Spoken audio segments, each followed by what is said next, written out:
High friend, Ghorami bird farm YouTube চ্যানেলে তোমাদেরকে স্বাগত জানাই। আজকের এই ভিডিওর মাধ্যমে লাভ বার্ড পাখির মেল এবং ফিমেল কিভাবে সহজে তোমরা চিহ্নিত করতে পারবে সেটা আজকে দেখাবো।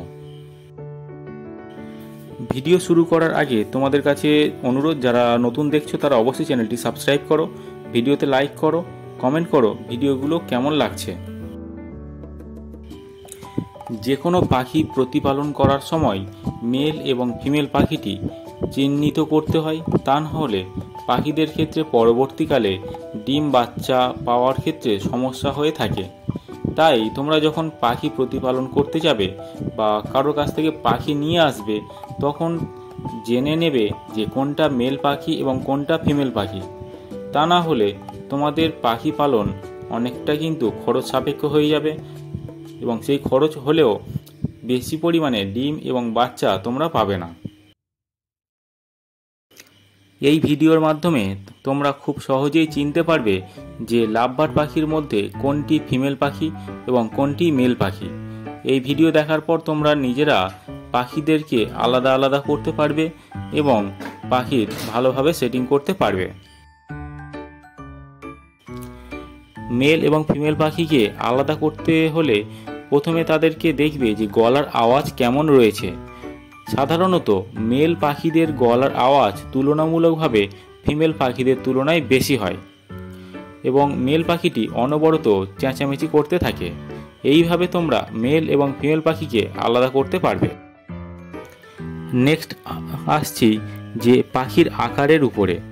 মেল পাখি আকারে ছোট হয় এবং ফিমেল পাখি আকারে বড় হয়। এই আকৃতির উপর নির্ভর করে তোমরা মেল এবং ফিমেল পাখিকে চিহ্নিত করতে পারবে। নেক্সট চেনার উপায় হলো, ফিমেল পাখিদের ক্ষেত্রে যে বুক থেকে যে হাড়টা নেমে এসেছে লেজের দিকে, অর্থাৎ দুটো পায়ের মাঝখানে একটা গ্যাপ রয়েছে।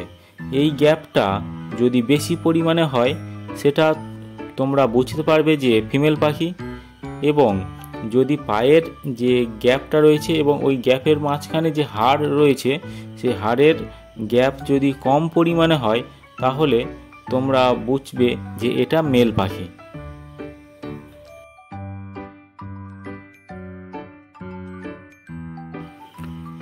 দেখো, দুটো লাভ বার্ড পাখিকে একসঙ্গে রেখেছি এবং একসঙ্গে রাখলে কিন্তু তোমরা সহজে বুঝতে পারবে না যে কোনটা মেল পাখি এবং কোনটা ফিমেল পাখি। সেই জন্য তোমাদের ক্ষেত্রে যে দেখালাম যে পায়ের যে মাঝখানে দুটো হাড় রয়েছে, হাড়ের গ্যাপ যদি বেশি পরিমাণে থাকে তখন সেটা ফিমেল পাখি, এবং যদি কম পরিমাণে থাকে তখন সেটা মেল পাখি হবে।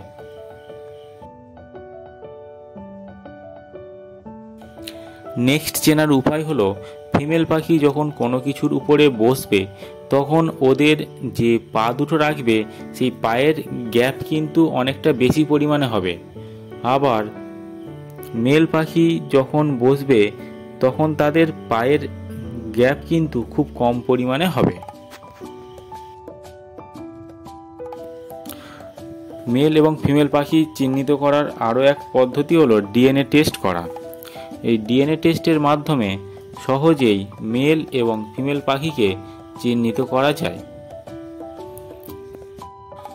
আমার এই ছোট্ট ভিডিওর মাধ্যমে চেষ্টা করলাম তোমাদেরকে কিভাবে মেল এবং ফিমেল সহজে চিহ্নিত করা যেতে পারে। এইভাবে তোমরা মেল এবং ফিমেলকে চিহ্নিত করে ভালোভাবে পাখি বিজনেস করো। ভিডিওটি ভালো লাগলে অবশ্যই চ্যানেলটি সাবস্ক্রাইব করো, ভিডিওতে লাইক করো এবং কমেন্ট করো ভিডিওগুলো কেমন লাগছে এবং তোমরা আগামী দিনে কেমন ভিডিও পেতে চাও। ভিডিওটি শেষ পর্যন্ত দেখার জন্য সকলকে অসংখ্য ধন্যবাদ।